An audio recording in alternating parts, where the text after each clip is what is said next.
I never thought I'd wake up one day and find out my truck had somehow become a threat to society.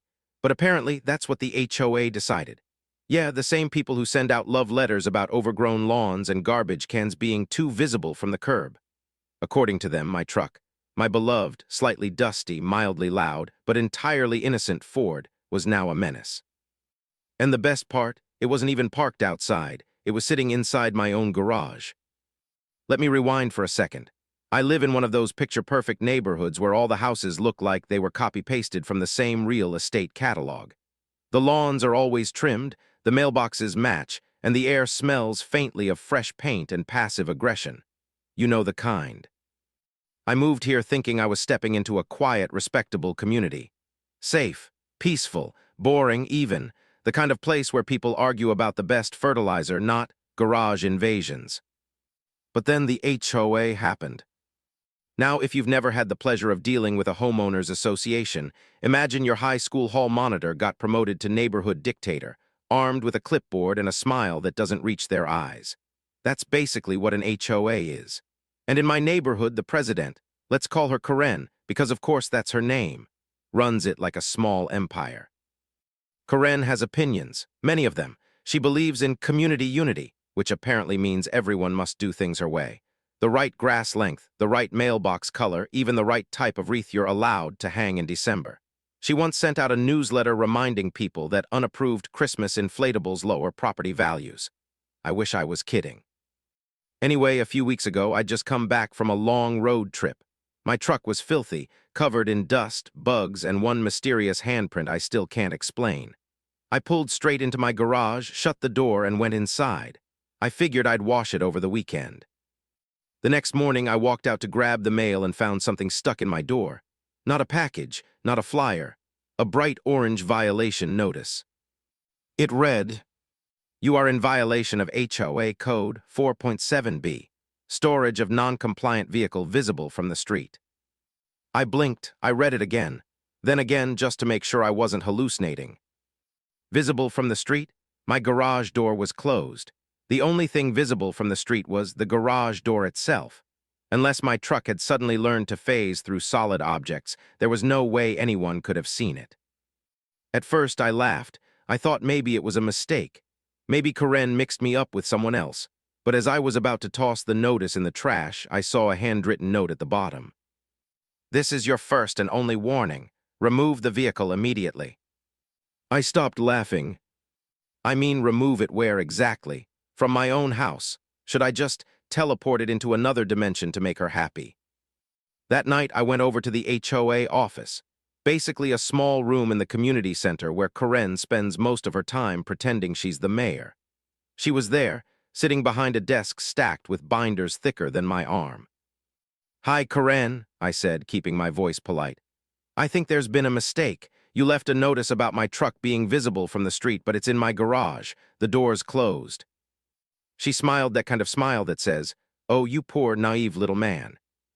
"Well," she said sweetly, "we received a report that an unauthorized vehicle is being stored on the property. HOA guidelines state that only approved vehicles are permitted." "Approved vehicles?" I repeated. "It's a Ford, not a fighter jet." She gave a tiny, disapproving sigh. "It's lifted, isn't it?" "Yeah, it's a truck." "Exactly," she said, as if that explained everything. "We have height and modification limits for community aesthetics. It gives the neighborhood a rugged look." "A rugged look," I repeated. "It's a truck, Karen, not a monster truck show." She folded her hands like she was about to deliver a sermon. "You'll need to remove it from the premises. Otherwise, we'll be forced to take action." I actually laughed out loud at that one. "Take action? What are you gonna do, tow it from inside my garage?" She didn't laugh. That's when I realized she was dead serious. I walked out of there thinking there's no way they can do anything. It's my property, my garage, my truck, end of story. Except the next morning, I woke up to the sound of a loud clang. I stumbled out of bed, threw on a shirt, and opened my front door. And there in my driveway was a tow truck. At 8:00 a.m. With two guys standing beside it, scratching their heads and staring at my garage door like it was a puzzle they couldn't solve. "Can I help you?" I asked, already feeling my blood pressure rise. One of them turned to me. We got a call from the HOA, said we're supposed to tow a non-compliant vehicle. From inside my garage. He looked awkward, that's what they said. I looked over and sure enough, there she was, Karen, standing at the end of the driveway, arms crossed, clipboard in hand, like some kind of parking lot general overseeing her troops. I could feel my jaw tighten. Karen, I called out, what exactly do you think you're doing? She smiled as if this was all perfectly reasonable. We're enforcing HOA regulations. You were given notice. Yeah, and I ignored it because it's ridiculous. You can't tow something that's inside private property. Oh, we have authority, she said, lifting her chin. The HOA agreement allows inspection and enforcement for community violations. I swear I almost laughed again. You're gonna need a lot more than an agreement to break into my garage. By this point, a few neighbors had come out to watch, because nothing draws a crowd like a potential scandal. I could see them whispering, peeking from their porches, pretending to water their lawns while obviously eavesdropping. And that's when one of the tow guys, poor soul, walked up to my garage door and tugged on the handle like he was testing it. I lost it. Hey, don't touch my garage, I yelled. He backed up, hands raised. Sir, I'm just doing my job. Yeah, well, your job doesn't include breaking and entering. Karen rolled her eyes. You're making this much more difficult than it needs to be. Oh, I'm sorry. Am I interfering with your illegal towing attempt? I shot back. Let me just move my completely legal, entirely invisible truck so you can continue your little power trip. That got a few snickers from the neighbors. I could tell Karen didn't like that. Her smile twitched. Fine, she said coldly. You leave me no choice. You'll be fined daily until the vehicle is removed, and if you continue to violate community rules, we'll pursue legal action. I folded my arms. Go ahead, I'll see you in court, and while you're at it, tell your tow buddies to get off my property. The tow truck guys looked relieved to have an excuse to leave. They packed up quickly and drove off. Karen stayed a moment longer, glaring at me like she was trying to set me on fire with her mind. Then she turned on her heel and marched away. I stood there for a second, trying to wrap my head around what just happened. Did my HOA president really just attempt to tow my truck from inside my garage? What kind of cartoon villain behavior was this? I went back inside, still half in disbelief. I couldn't help but laugh. The whole thing was so absurd it almost felt like a prank. But deep down, I knew this wasn't over. People like Karen don't back down when they're wrong, they double down. That night, I looked over the HOA handbook, which, by the way, is about the size of a small phone book. I flipped through it, page after page of nonsense about approved shrubbery height and acceptable mailbox font styles. And sure enough, there was nothing that gave them the right to enter private property. I was ready for war. I locked my garage door tight, installed an extra latch for good measure, and even put up a little security camera pointed right at it. If they wanted to try again, I'd have proof.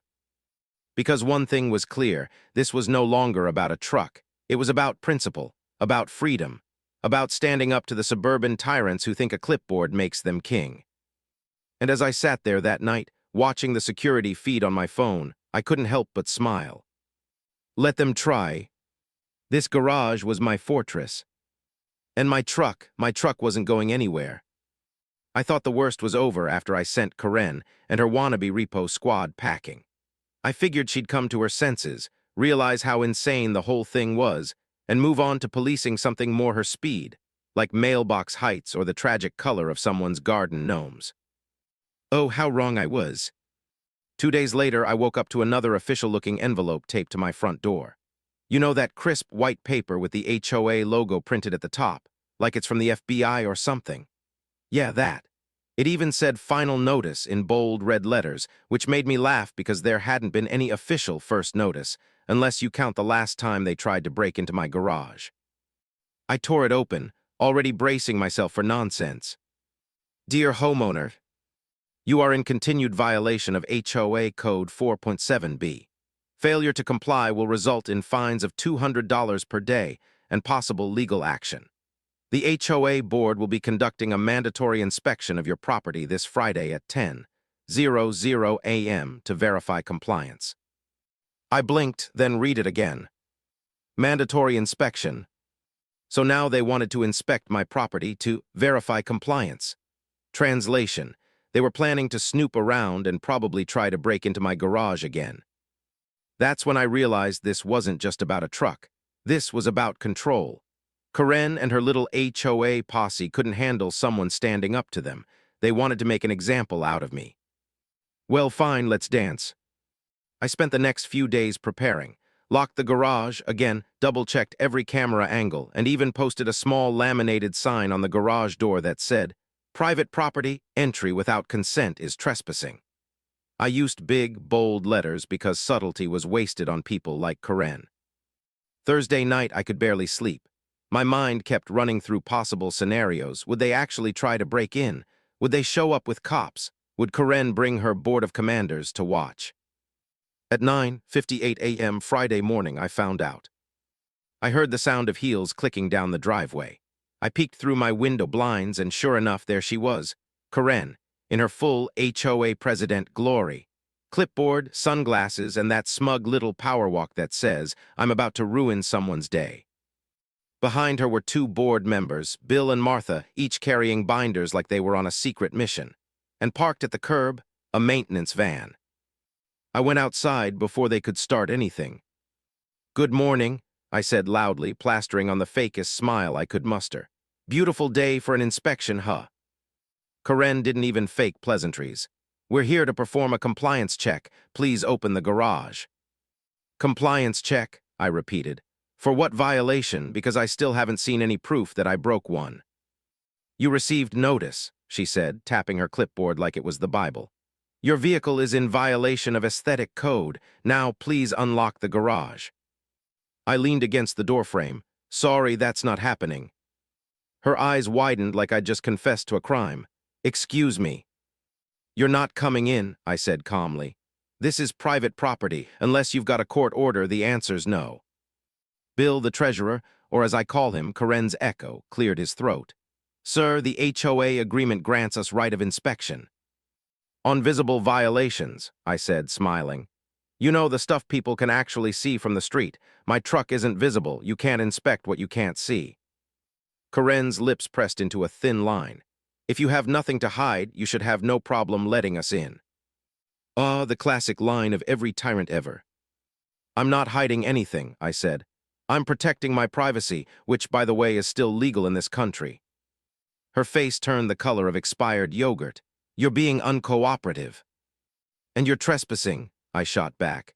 "So unless you want me to call the sheriff, I'd recommend leaving my property right now." She stood there, speechless for a moment, probably not used to anyone talking back to her. Finally, she turned sharply to her bored lackeys. "Mark it down. Continued noncompliance." Then she looked at me, cold and smug. "You'll be hearing from our lawyer." I gave her my best grin. "Can't wait, I'll make sure my truck detailed for the court date." They stormed off like I'd just insulted their ancestors. That afternoon, I found another envelope in my mailbox, this time labeled urgent, legal warning. I opened it and had to laugh out loud. It was a notice of intent to fine, threatening daily charges until I removed the offending vehicle. So I did what any normal person would do. I taped it to my fridge next to my grocery list. But then things got weirder. Over the next few days, I noticed strange cars driving slowly past my house. Not random traffic. These were the same 2 or 3 vehicles, looping around like vultures. I caught one guy taking pictures of my house from across the street. I walked out to confront him, and he immediately jumped into his car and sped off. The next day, I found a small flyer on my mailbox from the HOA newsletter. Community reminder: all homeowners are expected to maintain property standards. Unauthorized vehicles or storage units will result in enforcement actions. No names, of course, but I could tell who the reminder was for. By now, I was furious, but also kind of impressed. Karen had turned my truck into a full-blown neighborhood legend. At the local park, I overheard neighbors whispering about the guy with the garage truck. Some were on my side, saying the HOA was out of control. Others thought I must have been hiding something illegal. One older neighbor, Mr. Simmons, came over one evening and said, "Son, I've lived here 20 years. I've seen that woman lose her mind over mailbox paint chips. But this is new." I'm not backing down, I told him. He chuckled, good, about time someone stood up to her. Still, I wasn't about to just wait for the next ambush. I wanted proof, evidence that the HOA was crossing legal lines. So I set up a little experiment. I left my security cameras rolling 24/7, especially on the driveway and the side gate. Then I parked my truck at a slight angle inside the garage, just close enough to the door that the bottom of the tires could barely be seen from the street if you crouched down. Sure enough, 2 nights later, around 11 p.m., my cameras caught a shadowy figure walking up my driveway with a flashlight. They crouched near the garage, pointed the light under the door, and snapped photos. Guess who? Yep, Karen. I couldn't help but laugh as I replayed the footage. There she was, HOA royalty, sneaking around like a spy in a bad movie, taking pictures of my garage in her pajamas. The next morning, I printed a screenshot and taped it right to the outside of the garage door with a sticky note that said, "Smile, Karen, you're on camera." By noon, another violation notice showed up, this one accusing me of harassment. Oh, the irony. That was the last straw. I decided if they wanted a war, I'd give them one. I called the county sheriff's department and explained the situation. The officer I spoke to sounded amused, but agreed to send someone out the next time they tried to enter my property. And I had a feeling that wouldn't take long. Because the next week, the HOA called for an emergency board meeting. The agenda, conveniently posted online, listed one item: address of ongoing homeowner noncompliance, 218 Oak Ridge Drive. That was my address. So much for privacy. The meeting was scheduled for Saturday morning at the clubhouse. I decided to show up. When I walked in, the room went silent. Every pair of eyes turned to me, neighbors, board members, even Karen, sitting at the front like a judge at a trial. "Good morning," I said cheerfully. "I hear I'm the guest of honor." Karen cleared her throat. "This is a closed meeting." I pulled out my phone and hit record. "Cool. Then I'll just sit quietly and make sure everything stays transparent." She glared. "You can't record HOA meetings without permission." "Oh, but you can break into people's property without it," I shot back. Murmurs rippled through the room. I could tell some of the board members were uncomfortable. Karen tried to regain control. "You've been warned multiple times to remove your vehicle. Your refusal constitutes a violation of HOA regulations." "Show me where in the regulations it says I can't have a truck in my garage," I said. She flipped through her binder like a magician searching for a rabbit. Section 4, subsection, something about non-conforming vehicles. I grinned. "You mean the one about visible non-conforming vehicles? Because mine isn't visible, unless you count you crouching outside my door with a flashlight." A few people laughed. Her face turned bright red. "This is not a joke." "No," I said, "it's a power trip and it ends now." I got up, held up my phone, and said clearly, "If you or anyone from the HOA steps foot on my property without my permission again, I'll call the sheriff and press charges for trespassing and harassment." Silence. Then from the back, someone started clapping, slowly at first, then others joined in. A few neighbors were nodding. Karen looked like she was about to explode. "You're making a mockery of this association," she snapped. "Maybe," I said, smiling. "Or maybe I'm reminding everyone that the HOA doesn't own us, we own our homes." I turned and walked out to a round of awkward applause. That was the moment I knew the fight was far from over. But for the first time, I also knew I wasn't the only one who was done with Karen's nonsense. And something told me she wasn't going to take that humiliation lightly. Because the next move she made, that would take everything to a whole new level. After the HOA meeting fiasco, I thought maybe, just maybe, Karen would take the hint and back off. But if there's one thing I've learned about people like her, it's that they don't retreat. They reload. By Monday morning, I knew something was brewing. The air just felt tense, like the calm before a storm, or in this case, before an HOA meltdown. I walked outside to grab the newspaper. Yeah, I still get one, don't judge me, and froze. There it was. Another bright orange violation notice taped to my mailbox. But this time, it wasn't just one. It was 3. I peeled them off like I was unwrapping bad news, and read the top one out loud. Violation 4.7b. Non-compliant vehicle continues to remain on property. The second one, Violation 2.4. Failure to maintain exterior cleanliness of property. Garage door shows signs of discoloration. And the third, oh, this was the cherry on top. Violation 6.2. Display of unapproved signage. Smile, Karen, you're on camera. I actually laughed. Oh, we're getting creative now, huh? Apparently, I was living rent-free in Karen's head, and she was determined to charge me daily fines for it.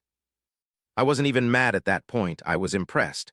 The woman was relentless. It was like she woke up every morning, poured herself a steaming cup of spite, and planned new ways to ruin my day. So I decided it was time to go on full defense mode. Operation Lockdown. First step, fortify the fortress. I spent that entire afternoon turning my garage into a suburban stronghold. Heavy-duty locks installed. Security cameras doubled. Motion sensor lights? Oh yeah, baby. I even added one of those door alarms that go beep, beep, beep whenever it opens. You'd think I was protecting gold bars in there, not a pickup truck. But at that point, the principle mattered more than the price tag. And while I was at it, I upgraded the door itself. My buddy Jeff, who works construction, helped me reinforce it with a steel latch and internal bar lock. The thing looked like it could survive a zombie apocalypse, or, in this case, a very angry HOA president. Jeff looked at me when we finished and said, "Man, what this truck do to deserve all this?" I grinned. It dared to exist within HOA territory. We both laughed, but there was truth behind the joke. Because by now it wasn't about rules, it was about power. A few days later, around noon, I was sitting in my living room when I heard a ding on my phone. My security camera had detected motion at the garage door. I pulled up the feed, and there she was again. Karen, clipboard in hand, sunglasses on, leaning forward like she was inspecting a crime scene. Beside her stood another board member, Martha, the one who always looked like she'd smelled sour milk. And with them, a guy I didn't recognize, wearing a polo shirt that said Property Management. I turned on the mic from my camera app. "Hi, Karen," I said cheerfully through the speaker. "Welcome back to my driveway. You guys doing tour now?" They all froze. Karen looked around like she'd been caught stealing cookies. She tilted her chin toward the camera. "We're performing an official inspection." "Without notice and without permission," I said. "Sounds illegal to me." "This is community business," she snapped. "You are in violation." I cut her off. "You're about 5 seconds away from being in violation of trespassing laws." Her face tightened. "You can't threaten board members." "Not a threat," I said. "A promise, sheriff's number on speed dial." They backed up a few feet, whispering among themselves. I watched them retreat to the sidewalk, defeated for the moment, and couldn't help but smile. Score one for me. But I wasn't done yet. If they were going to keep escalating, I was going to outsmart them at every turn. That night, I installed a new security light that flicked on automatically whenever someone came near the garage, bright enough to make the neighbors think a UFO landed. I also set up a second camera that captured the entire front yard and the street beyond. I wanted every angle covered. And just for fun, I printed another sign, bigger this time, and taped it right next to the garage camera. "Warning, this property is under 24/7 surveillance. Any trespassing attempts will be reported. Don't test it." It wasn't subtle, but neither was Karen. For the next few days, things were quiet, too quiet. Then came Friday night. I was just settling in, bowl of popcorn in hand, halfway through a rerun of Breaking Bad when I heard a loud bang, outside. It was the kind of sound that makes your stomach drop, a sharp metallic thud followed by a scraping noise. I grabbed my phone and opened the live feed. And my blood boiled. A tow truck. At 11 o'clock at night. Right in my driveway. This couldn't be real. I ran to the window and peeked out. Sure enough, the same property management guy from earlier was there, talking to the driver and pointing at my garage. I stormed outside. "Hey," I shouted, "what the hell do you think you're doing?" The driver jumped, clearly startled. The guy in the polo turned around, looking way too calm. "Evening, sir," he said smoothly. We've been authorized by the HOA to remove a vehicle. I stared at him. You mean my vehicle, the one inside my garage? He nodded like this was all totally normal. Yes, sir. You do realize that's breaking and entering, right? He shifted uncomfortably. Sir, we were told. By who? And then I saw her. Karen standing at the end of the driveway again. Clipboard in hand, arms crossed like she was directing a SWAT team. Stop this, I yelled. You're trespassing on private property. She yelled back, we have the right to enforce community compliance. That was it, I'd had enough. I whipped out my phone, hit record, and dialed the sheriff's department on speaker. 911, what's your emergency? The operator asked. Yes, I said loudly enough for everyone to hear. I have multiple people on my private property attempting to tow my vehicle from my locked garage without a warrant. The driver's face went pale. The property manager started backing away. Karen's fake confidence flickered like a dying candle. The dispatcher said, we're sending an officer to your location. I grinned, thank you kindly. Then I turned back to Karen. Sheriff, on the way, you might want to go prepare your statement. She looked furious, like she wanted to say something, but her mouth couldn't find the words. Finally, she huffed, this isn't over, and marched off into the night. The tow truck rolled away moments later. I stood there, heart pounding, adrenaline running wild. They'd really done it. They'd actually tried to tow my truck again. The next morning, my phone blew up with messages from neighbors. Apparently, someone had posted the video I'd uploaded from my security cam to our neighborhood Facebook page. I hadn't even shared it publicly. I sent it to one friend, and boom, it spread like wildfire. The comments were gold. The HOA lost its mind. That woman's obsessed. Dude, a legend, protect that truck at all costs. By noon, even people from other neighborhoods were chiming in, calling it the Great HOA Heist. Someone even made a meme, a screenshot of Karen glaring at my camera with the caption, when you think you're the law but forget about the actual law. It was beautiful. I could almost hear Karen screaming somewhere in the distance. But she didn't quit, oh no. 2 days later, I got a certified letter in the mail. Official envelope, legal stamps, the whole 9 yards. Inside was a formal notice of litigation intent. They were actually threatening to sue me. I laughed so hard, I nearly dropped the letter into my coffee. For what? Owning a garage. But instead of panicking, I did something better.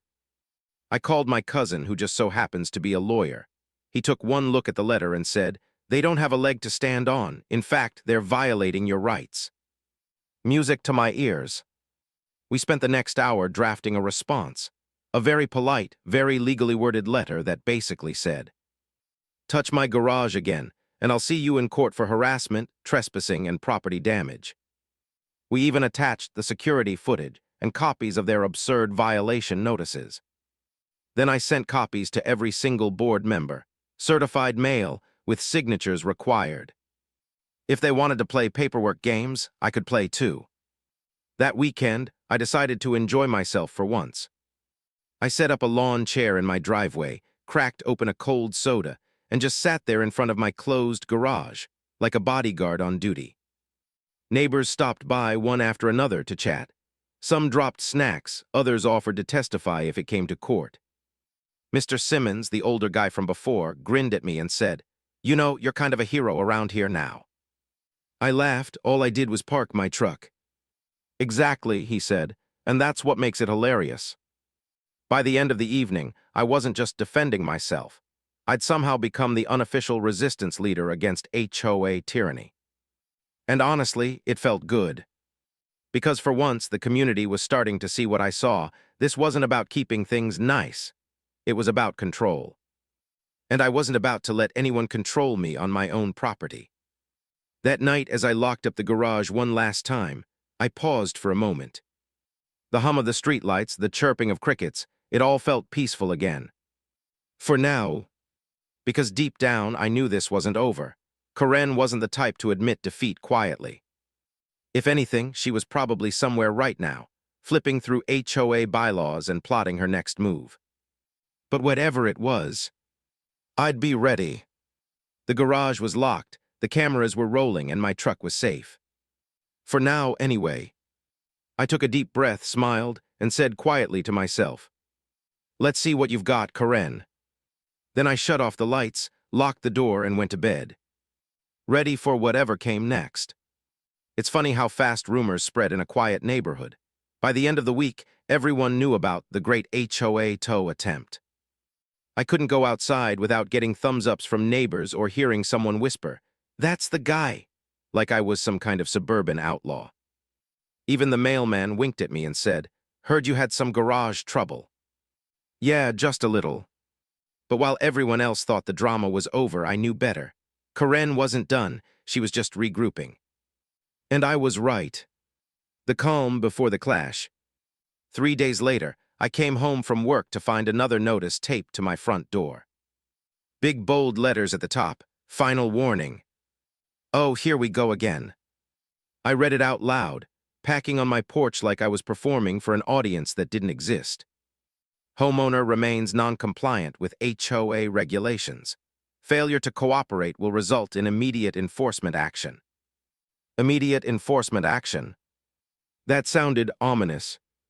I looked up from the paper and saw her, Karen, standing on the sidewalk like she'd been waiting for me to read it. Clipboard in hand, sunglasses on, that same fake smile plastered on her face.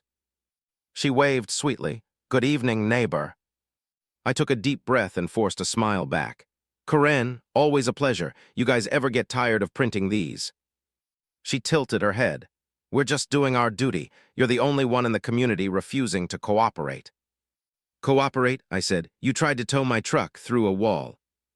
She shrugged. "You left us no choice." That line almost made me laugh. "No choice? Karen, you broke into my property."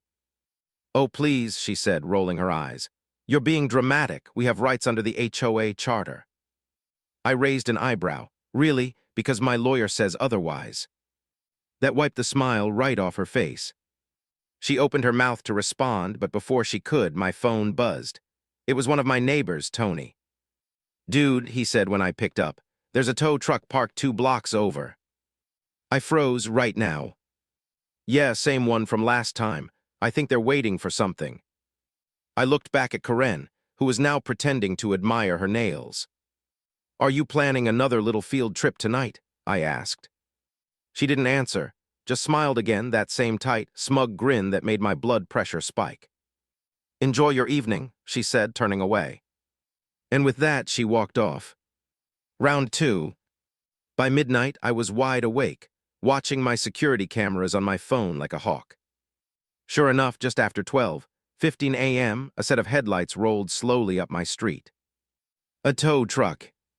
I watched it stop in front of my driveway. 2 figures stepped out, one of them clearly the same guy from last time, the other, Karen. Of course. The audacity of this woman. I slipped on my shoes, grabbed my phone, and walked outside, camera rolling. "Hey," I shouted, "you guys ever heard of trespassing laws?" Karen turned around, clearly startled but trying to play it cool. "We're here under HOA authority. You are in violation." "Karen," I interrupted, "it's midnight. You have no authority here."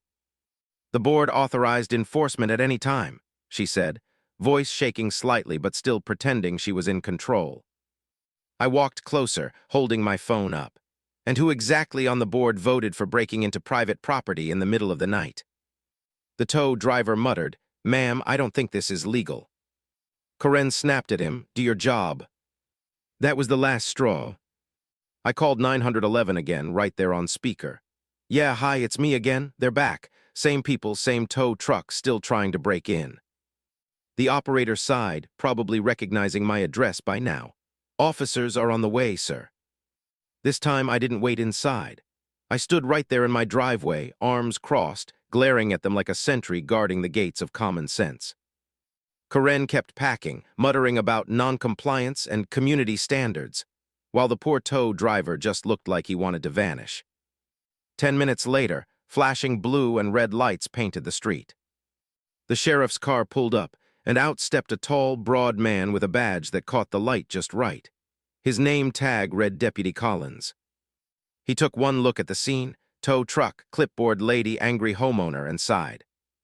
All right, he said. Who wants to explain why I'm here at 12:30 in the morning? I pointed at Karen. She does. Karen, never one to miss a chance to talk, launched into her speech. Deputy, this man is in violation of HOA Code 4.7b.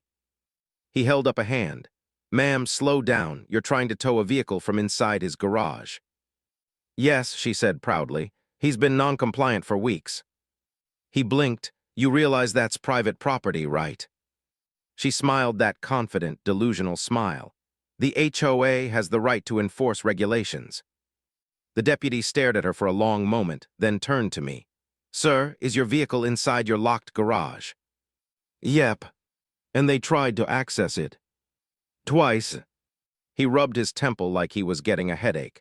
Ma'am, you can't do that. This is a civil matter. You don't have the legal authority to touch his property.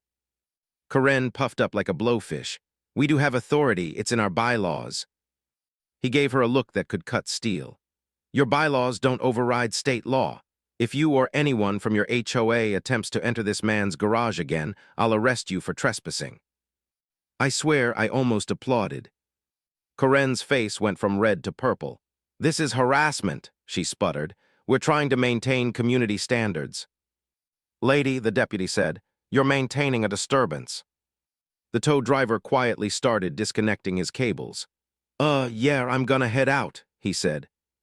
Good call, the deputy said without even looking at him. Karen tried to protest again, but the deputy cut her off. Ma'am, I'm gonna say this once. You step on his property again and it won't be a fine, it'll be a charge. She glared at me, shaking with anger. You'll regret this, she hissed. I grinned. You keep saying that, but honestly, I'm having a great time. The deputy couldn't hide his smirk. All right, everyone, let's wrap this up. Go home, get some sleep. Karen stormed off toward her car, muttering something about calling her attorney. The tow truck followed right behind. As soon as they were gone, the deputy turned to me. Mr. Walker, I said. He nodded. Mr. Walker, I've been doing this job 15 years. I've seen HOA drama, but that was next level crazy. I laughed. You're telling me. He pulled out his notebook and took a few notes. For your records, I'm filing a report. If they try this again, we'll handle it as harassment. You did the right thing calling us. Thanks, deputy, I said. He gave me a nod, then added with a smirk, nice truck, by the way. That made my night. The fallout. The next morning, word spread fast. Half the neighborhood had seen the flashing lights, and by sunrise, everyone was buzzing with gossip. My phone was blowing up with texts and screenshots. Apparently, someone had uploaded the new footage to the community Facebook page again. This time, the title read, HOA versus the law, round 2. It already had over 1,000 views. The comments were priceless. Someone get this guy a medal. Karen's lost her mind. Imagine thinking your HOA outranks the sheriff. Even better, one of the board members, Martha, commented anonymously saying, We did not authorize this incident. The president acted alone. Oh, that was interesting. Looks like not everyone was standing behind Karen anymore. The aftermath. 2 days later, I got a letter in the mail, this time from the HOA's law firm. The tone was completely different from their usual threats. The HOA regrets any misunderstanding or inconvenience caused by recent enforcement actions. The board will be reviewing internal procedures to ensure compliance with state property laws. Translation, we got caught and were panicking. It was beautiful. Karen had clearly gone rogue, and now the rest of the board was trying to save face. But the cherry on top came a week later when I saw a moving truck in front of Karen's house. I was out mowing my lawn when I spotted her hauling boxes into the truck, face pale and furious. She avoided eye contact, but I couldn't resist walking over. Morning, Karen, I said cheerfully, moving somewhere less non-compliant.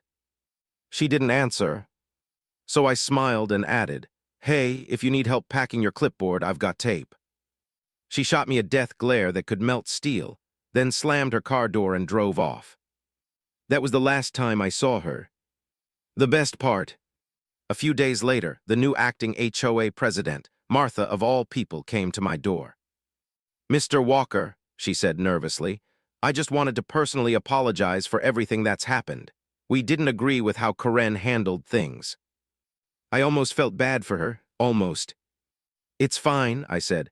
Just maybe focus on things that actually matter, like potholes or mailbox paint. She smiled weakly. We will. Before she left, she handed me a small envelope. Consider it a gesture of goodwill. Inside was a check for $2,500. Compensation, she said quickly, for the stress, the harassment, and the attempted towing. I didn't even try to hide my grin. Wow, didn't expect that. She nodded, neither did we. That night, I sat in my garage with a cold drink, staring at my truck. It looked peaceful now, sitting quietly under the light like it had never caused a single problem. I ran my hand over the hood and laughed to myself. All this, I said, because of you. The absurdity of it all hit me again. The meetings, the violations, the tow trucks, the sheriff. All because one person decided they didn't like the look of a vehicle they couldn't even see. But in the end, it was worth it. Not just because I won, but because the whole neighborhood saw it too. They saw how ridiculous the HOA had become, how far they were willing to go. And they saw what happens when you stand up to people who think they're untouchable. For once, I wasn't just the guy with the truck. I was the guy who made the HOA back down. And let me tell you, nothing feels better than that. I took one last sip, leaned back in my chair, and whispered, "Justice served." Then I raised my glass to the garage door and said, "To freedom, and to my truck, still parked exactly where it belongs." After Karen moved out, things went quiet for a while. Too quiet. No more violation notices. No more late-night tow trucks. No more clipboards lurking in the shadows. For the first time in months, my house actually felt peaceful. The neighborhood felt lighter too, like everyone had taken a collective sigh of relief. I'd go out for walks and people would wave, smiling for real this time, not the fake HOA smile everyone used to wear when Karen was around. Even the lawns looked freer somehow. One guy down the street planted a flamingo army in his yard, and no one dared say a thing. Another started parking his boat in his driveway like a trophy. It was glorious chaos. But peace never lasts long around here. Because just when I thought it was finally over, the HOA sent me one more letter. The letter that changed everything. It arrived on a Monday morning in one of those official white envelopes with the HOA logo stamped in the corner. My stomach dropped the moment I saw it. For a solid minute, I just stood there staring at it, debating whether to open it or burn it. Curiosity won. I tore it open and started reading. Dear Mr. Walker, the HOA board has concluded its internal review regarding recent enforcement actions. During this review, we discovered several inconsistencies and unauthorized actions taken by former President Karen Stevens. We would like to formally apologize for any inconvenience caused and assure you that the board will be implementing corrective measures. Additionally, as part of our review, we uncovered an older clause in the HOA bylaws that may be of interest to you. Please find enclosed a copy of Section 12, subparagraph D, which outlines property rights protections under HOA jurisdiction. I raised an eyebrow. Property rights protections? That was new. I flipped to the attached document.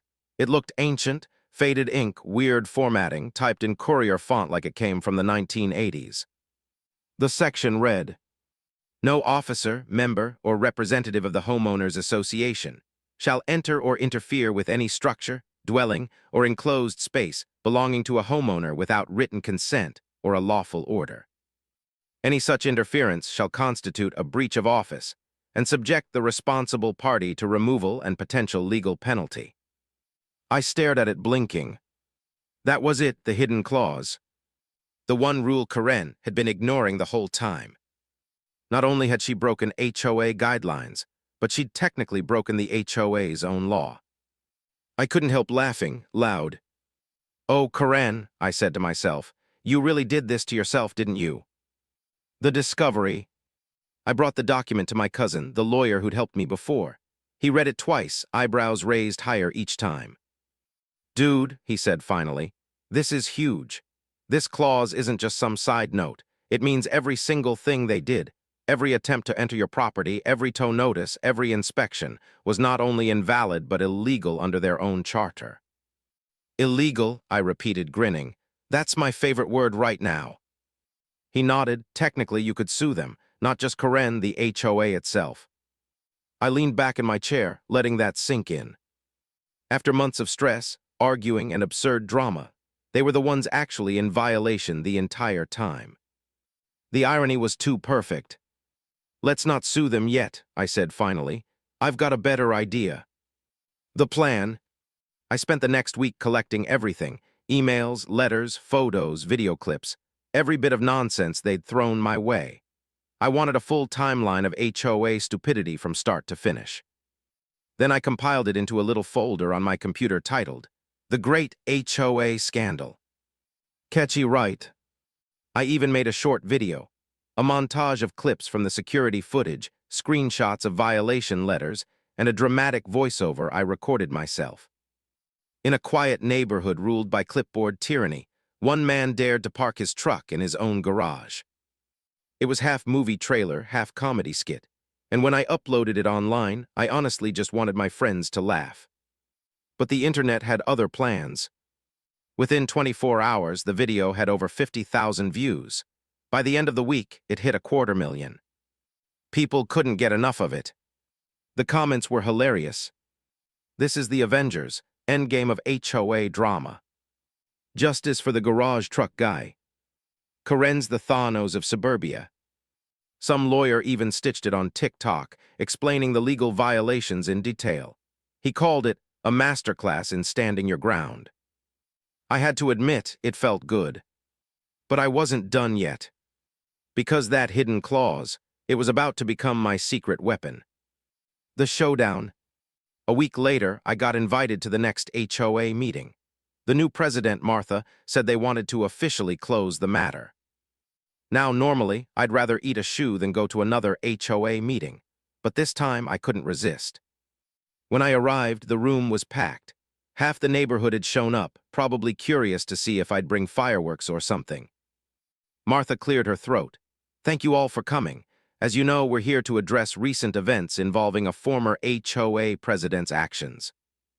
Karen's name was never spoken, but everyone knew who she meant.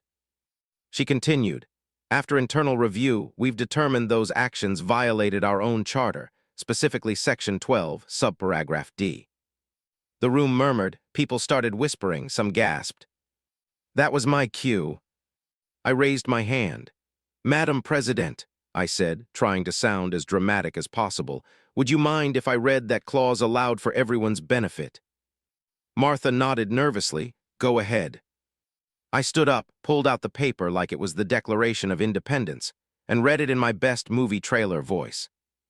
No officer, member, or representative of the Homeowners Association shall enter or interfere with any structure, dwelling, or enclosed space belonging to a homeowner without written consent or a lawful order. I paused for effect. Which means, I said loudly, Karen and the former board broke their own bylaws multiple times. People started clapping. I wasn't expecting that, but hey, I wasn't complaining. Martha sighed. Yes, Mr. Walker, that is correct, and we want to assure everyone that those individuals are no longer affiliated with this HOA. I smiled. That's good, because if they were, my lawyer would have a field day. The laughter that followed was pure, beautiful chaos. Even Martha cracked a smile. The payback. After the meeting, people came up to me like I was some kind of local celebrity. One guy shook my hand and said, "You're a legend, man. You took down a dictator with a pickup truck." Another lady brought me cookies shaped like little garages. I kid you not. But the best part came 2 weeks later, when I got a letter from the HOA's new legal representative. It said, the HOA board has voted to formally remove all fines, citations, and records related to your property. Additionally, you will receive reimbursement for prior fees, as well as a written statement of apology to be recorded in HOA meeting minutes. They even attached a copy of the minutes, which included a beautiful line that I might frame one day. The board acknowledges that Mr. Walker acted within his legal rights at all times. I might have teared up a little. The twist after the twist.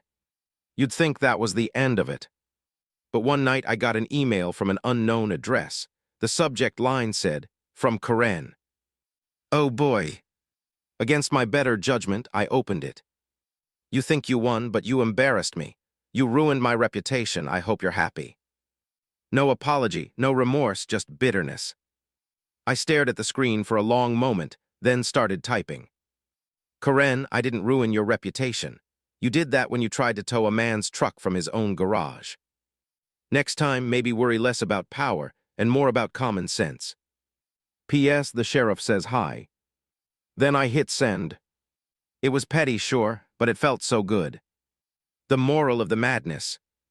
A few months later, life was back to normal. The HOA, now under sane leadership, stopped acting like a private police force. Neighbors smiled again. And my truck, still right there, sitting proudly in the same garage that started it all. Sometimes I go out there at night, lean against the hood, and just shake my head at how crazy the whole thing got.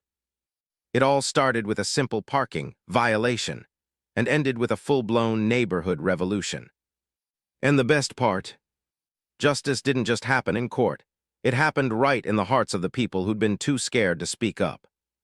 Now, whenever someone new moves into the neighborhood, someone always tells the story. "You see that house over there? That's the guy who beat the HOA." They say it like it's folklore.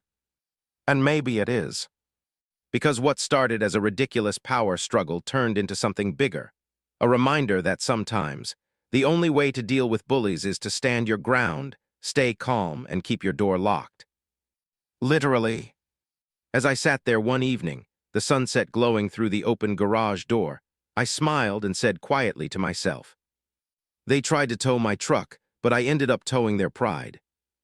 And that, my friends, was the sweetest victory of all. You'd think after the Hidden Claws bombshell, things would calm down. But you know me. When someone spends months trying to ruin your peace, you can't just walk away. You have to make sure the lesson sticks. And that's exactly what I plan to do. The calm before the payback. The new HOA board was doing fine. Martha was trying her best to fix the mess Karen left behind, and everyone else seemed happy. But even though Karen had moved away, I couldn't stop thinking about everything she'd done. The threats, the trespassing, the midnight tow trucks. Every time I opened my garage and saw my truck, I remembered it all. And then one day I decided she deserved a little payback. Not something cruel or illegal. No, I wanted poetic justice, the kind that makes the universe laugh. So I came up with a plan. A small plan, a petty plan. Operation Petty Revenge. Step 1, the viral justice. The HOA war video I made had already gone viral, but it was still picking up views. Every time I checked, there were new comments, new memes, new reactions. Someone even remixed it with dramatic music and slow-motion zoom-ins every time Karen appeared on camera. It was pure art. So I decided to encourage it. I uploaded part 2. The new video was titled, "HOA tries to tow my truck again, but the sheriff shows up." I edited together the bodycam footage from the deputy, which was public record, mixed it with my own recordings, and narrated the story like it was a movie trailer. Previously on HOA Gone Wild, one woman, one clipboard, and zero respect for private property. It exploded. Within a week, it had over 1 million views. People were sending me messages from all over the country. Someone even commented, "This man's garage is a national treasure." That's when I knew the story wasn't just funny anymore. It had become legendary. And as much as Karen probably hated every second of it, I wasn't done yet. Step 2, the apology that went public. Remember that written apology the HOA had to give me? Yeah, it was beautifully worded. The board acknowledges that Mr. Walker acted within his rights and regrets any distress caused by prior enforcement errors. I framed it. Then I posted a photo of it online with the caption, "Just in case anyone's HOA ever forgets what the word rights means." It went even more viral than before. People were sharing it everywhere: Facebook, Reddit, TikTok, even neighborhood forums. The post became a rallying cry for every poor soul who'd ever been fined for leaving their trash can out 5 minutes too long. And somewhere out there, I imagined Karen scrolling through her phone, seeing that post and just seething. That image alone made my week. Step 3, the billboard. A few months later, I found out something that made me laugh so hard I nearly choked on my coffee. Karen had started working for another HOA, in a neighborhood just 2 towns over. You'd think she would have learned her lesson. Nope, apparently she was already making enemies there too. So with a little help from some of my internet friends, and a GoFundMe that blew past its goal in hours, we pulled off something beautiful. A billboard. Yep, a real one. Right outside the entrance to her new neighborhood. It said, "Remember, a garage is private property. Respect the door." The internet. And right in the corner, in small letters. Justice for the truck. It stayed up for a whole month. According to a friend who lived nearby, Karen nearly had a meltdown when she saw it. Mission accomplished. Step 4, the HOA reform. Now, don't get me wrong, I didn't want revenge to be just for laughs. I wanted to make something good come out of it too. So when the new HOA board asked if I'd consider joining as a community advisor, I said yes. The irony wasn't lost on me. The same HOA that once treated me like a criminal was now asking for my help. And I'll admit, it felt pretty great. I started working with them to rewrite some of the outdated, ridiculous rules. We removed all the vague, aesthetic violation nonsense and replaced it with actual common-sense language. I even proposed a new section in the bylaws. No HOA representative may enter or inspect private property without documented consent or a clear, visible violation. They called it the Walker Rule. When it passed unanimously, I couldn't stop smiling. Karen had once tried to take away my freedom. Now her actions had helped protect everyone else. Talk about karma. Step 5, the HOA Summit. 1 year later, I got invited to speak at a community leadership conference about conflict resolution between homeowners and associations. Apparently, my viral fame had turned me into some kind of expert. I stood on stage in front of a crowd of HOA board members, lawyers, and homeowners, and told them my story. Every absurd detail, from the violation notices to the midnight tow truck to the sheriff's showdown. People laughed, gasped, and even cheered. I finished with this line: "Sometimes power does corrupt. It just exposes who was corrupt to begin with. Always read your bylaws, know your rights, and never let anyone tow your peace of mind." Standing ovation. I couldn't believe it. After the talk, a man came up to me and said, "You've inspired me to stand up to my HOA. They tried to fine me for having solar panels." I shook his hand and said, "Good. Just make sure you've got cameras." Step 6, Karen's final appearance. I hadn't heard from Karen in almost a year, until one morning an email popped up in my inbox. It wasn't hateful this time. It was short, almost pitiful. "You really embarrassed me, but maybe I deserved it. I lost that HOA job. No one wants to work with me now. I hope you're satisfied." I stared at the screen for a while, and for the first time, I didn't feel angry. I just felt done. So I wrote back, "I don't want you to lose your job. I just wanted you to understand that power doesn't make you right. Maybe next time, you'll treat people like neighbors instead of rules to enforce." Then I hit send. And just like that, I let it go. The full circle moment. Life slowly went back to normal after that. No drama, no late-night chaos, just peace. One evening, I was sitting in my garage, polishing my truck when Martha walked up. She smiled and said, "You know, people still talk about you. You've kind of become a local legend." I laughed. All I did was lock my garage door. She grinned. "Yeah, but you made the whole town realize that common sense is worth protecting." I shrugged, smiling. Guess someone had to do it. We talked a bit about the community updates. Then she handed me something, a small wooden plaque.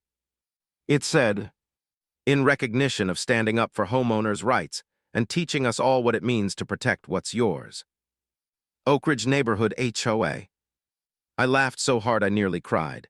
They gave me an award for fighting the HOA. She nodded. The irony isn't lost on anyone. The legacy. It's been a few years now since that whole disaster, and my life's pretty peaceful. The truck still in the same garage. The HOA's better than ever. And Karen, well, rumor has it she moved somewhere without an HOA. Smart move. Sometimes, new neighbors move in and ask me about the story. So I tell it, always with a grin. Once upon a time, the HOA tried to tow my truck. So I locked the door, called the sheriff, and turned the whole thing into a movement. They always laugh, but I always end it the same way. The real win wasn't keeping the truck. It was proving that standing up for yourself is always worth it. Because that's the truth. This wasn't just a fight about a vehicle. It was about freedom.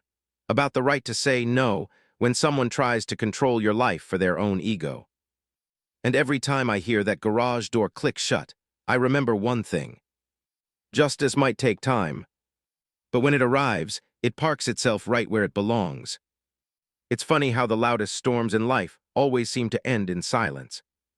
After everything, the fights, the letters, the tow trucks, and the sheriff's flashing lights, the neighborhood had finally gone quiet again. No more warnings on my door. No more angry emails. No more power-hungry clipboard patrols stalking the streets. Just peace. The kind of peace that feels earned. A different kind of morning. I woke up one Saturday morning to birds singing outside my window and sunlight spilling through the blinds. For the first time in what felt like forever, I didn't feel the weight of the HOA watching my every move. I walked downstairs, made a cup of coffee, and stepped out to the driveway. The air was cool, the sky perfectly blue, and my truck, my beautiful, stubborn, loyal truck, sat safely behind the garage door untouched. I smiled just looking at it. Most people see a truck. I see a trophy. A reminder that standing your ground actually matters. And I wasn't the only one who remembered. The neighbors waved as they passed by. Real smiles this time, not the forced kind people give when they're worried about breaking a rule. Mr. Simmons, the old man next door, was watering his roses. He waved his hose in my direction and called out, "Morning, Sheriff Slayer." I laughed, "That's not sticking, Simmons." He grinned, too late, it already did. The new neighborhood. Things had changed since Karen left. The new HOA board, led by Martha, wasn't perfect, but at least they were human. No more secret inspections. No more mystery fines. No more sneaking around at night with flashlights. They actually started organizing fun things again. Community cookouts, outdoor movie nights, block parties. You know, the kind of things HOAs are supposed to do before they turn into dictatorships. The best part, they asked me to help plan the first one. I laughed when they invited me. "You're really trusting me with community events after all that." Martha just smiled. "You've got a talent for bringing people together, even if it's through chaos." Fair enough.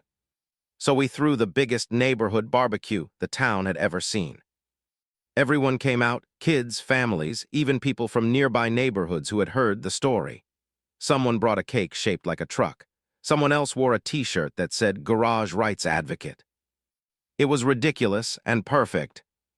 I grilled burgers, people told jokes, and for once, no one was measuring grass or arguing about mailbox shades. We were just neighbors. The return of the sheriff. Around sunset, as I was flipping burgers, I saw a familiar car pull up. Black and white lights off, same license plate I'd memorized that night. Deputy Collins stepped out, sunglasses on, that same calm grin on his face. "Well, if it isn't my favorite troublemaker," he said. I laughed. "You came for the cookout or the fame?" "Both," he said, shaking my hand. "You've gone viral, man. My department's phone hasn't stopped ringing since your video. Even the captain's wife saw it." I winced. "Sorry about that." He grinned. "Don't be. You made my year. And now, apparently, I'm a local hero for telling an HOA president she can't break into garages." I handed him a burger. "You earned it." He raised his bun like a toast. "To freedom, private property, and properly locked garage doors." Everyone nearby cheered. The speech. As the sun went down, Martha grabbed a microphone and called everyone's attention. "Before we end the night," she said, "there's one more thing we'd like to do." I had a feeling what was coming, and I was already shaking my head. "Oh no, don't you dare." "Too late." She smiled. "We'd like to recognize a neighbor who reminded us what community really means. Someone who stood up for fairness, for privacy, and for what's right." Everyone turned toward me. "Nope," I said, laughing. "I'm just a guy with a garage." But Martha kept going. "Ladies and gentlemen, Mr. Walker." The crowd clapped and cheered. Someone even whistled. I tried to hide my grin, but it was no use. She handed me a small plaque. On it in bold letters it said, "For standing up when it mattered." I held it up and said, "Does this mean I can finally leave my garbage can out for more than 3 hours?" Laughter erupted. Then I added, "Seriously though, thank you. But this wasn't just about a truck. This was about not letting fear or fake authority decide what's right. And now look at us, having a cookout instead of a courtroom battle." People cheered again. Someone shouted, "Walker for president." I shook my head. "Nah, I've had enough politics. I just want to keep my truck." Karen's epilogue. You'd think I'd never hear about Karen again. But a few weeks later, her name popped up one last time. Someone posted on a community Facebook group from her new town. The post read, "Beware of new HOA president. Woman named Karen S. already sending violation notices for mailbox colors." I laughed so hard I nearly spit out my coffee. Guess some people never change. But I didn't comment or message or do anything. Because for once I didn't need to. The story had already told itself. Karen's reputation was a warning all on its own. The piece that followed. Months passed, seasons changed. Life went back to its normal rhythm, the kind of normal I used to take for granted. I'd wake up early, drink my coffee in the driveway, wave to neighbors, and listen to the world waking up.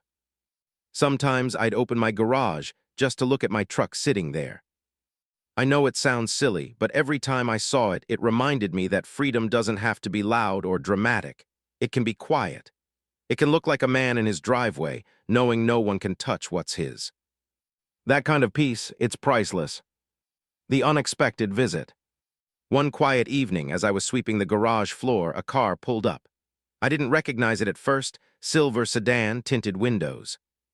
Then the door opened and out stepped Karen. I froze, broom halfway to the ground. She looked different, tired, older, not as sharp as before. No clipboard this time. "Karen," I asked carefully, "you lost again." She actually smiled. "No, I just wanted to say something." I raised an eyebrow but stayed quiet. She looked around the garage, then said softly, "You were right, I went too far." I didn't know what to say. She sighed. "I thought I was doing the right thing, keeping things perfect. But somewhere along the way, I started caring more about rules than people." For a moment, I saw something human in her eyes. "Why tell me this now?" I asked. "Because," she said, "I saw your video, and as much as it embarrassed me, it also woke me up." She laughed bitterly. "I got a new job, not with an HOA. I work for a community charity now, helping families fix their homes instead of fining them for having them." I couldn't help but smile. "That's honestly good to hear." She nodded. "Anyway, I just wanted to say I'm sorry." I stood there stunned. For a second, the sarcastic part of me wanted to make a joke, but something told me not to. Instead, I said, "Apology accepted. Just don't tow any more trucks, all right." She laughed. "Deal." Then she got back in her car and drove off. And just like that, she was gone. The last word. Later that night, I sat in the garage again, watching the lights flicker on the hood of my truck. Everything felt full circle.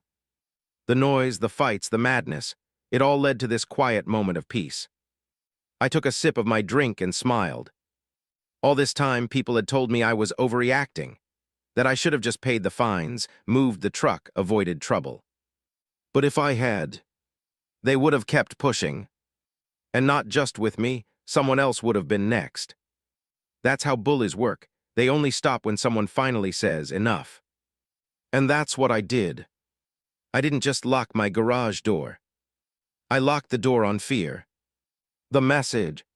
People online still message me sometimes. Strangers who saw the videos or read about the story. They ask, was it worth it? All the stress, the fighting, the noise. I always tell them the same thing. Absolutely, because peace isn't something you're given, it's something you protect. If you don't stand up for yourself, someone will always try to step in and decide how you live. So yeah, I fought the HOA, and I won. But the real victory wasn't the fines, or the apologies, or the viral fame. It was realizing that the smallest act of resistance, locking a door, saying no, standing still, can shake an entire system. The final scene. The sun was setting, the sky a soft orange, and the neighborhood was quiet again. I closed the garage door slowly, the metal creaking in that familiar way. Before it shut completely, I looked once more at my truck sitting there, bathed in the warm glow of the light. I smiled and said softly, "You and me, buddy, we made it." Then the door clicked shut. The sound was final, solid, satisfying. The kind of sound that says, "This is mine, this peace, this home, this life." And as I walked back inside, I couldn't help but grin. Because no matter what anyone says, no matter how small the fight may seem, sometimes standing your ground isn't about winning. It's about reminding the world that freedom starts right at your own front door. And that, my friends, is how you park justice in your own garage.